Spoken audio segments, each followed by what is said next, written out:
ஃபீவர பத்தி பேசலாம். ஏன் சில பேருக்கு உடம்புல காய்ச்சல் வருது? காய்ச்சல் வந்தா தப்பா? காய்ச்சல் வந்தா உடனே மருந்து, மாத்திரை சாப்பிடணுமா?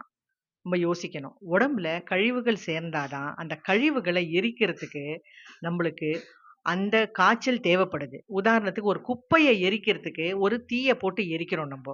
ஸோ, அதே மாரி தான் உடல்ல சேர்ற கழிவுன்ற குப்பைய எரிக்கிறதுக்கு 102 டிகிரி இல்ல 101 டிகிரி அளவுக்கு நம்பளுக்கு நம்பளுக்கு ஜுரம் அடிக்குது. அதாவது காய்ச்சல் அடிக்குது.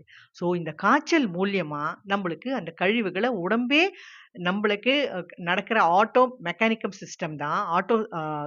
கிளென்சிங் சிஸ்டம் தான் இந்த ஃபீவர்ன்னு சொல்றது.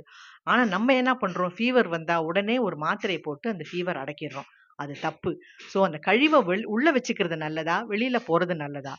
ஸோ ஃபீவர் வந்தா இனிமேல் நம்ம என்ன பண்ணணும்னா, நம்ப உணவு எடுக்காம அந்த ஒ நம்ப உடம்போட கொஞ்சம் ஒத்து உழைச்சோம்னா, ஒரு 2 நாள் ரெஸ்ட் எடுத்தோம்னா, 3வது நாளே தன்னால அந்த ஃபீவர் குறைஞ்சு, அதாவது அந்த கழிவு நீக்கம் ஆன பிறகு உடம்பே நார்மல்ஸுக்கு கொண்டு வந்துரும். நம்மளுக்கு ஃபீவர் வரும்போது நம்மளுக்கு வாயெல்லாம் கசக்கும் பார்த்துருக்கீங்களா? அதுவே ஒரு சிக்னல் குடுக்குது. அதாவது நான் உள்ளுக்குள்ள உங்கள நான் கிளீன் பண்ணிட்டுருக்கேன். வாய் மூலியமா எதுவும் உள்ள குடுக்க வேணான்னு சொல்லிட்டு அதுவே கசப்பு தன்மைய குடுக்கும்.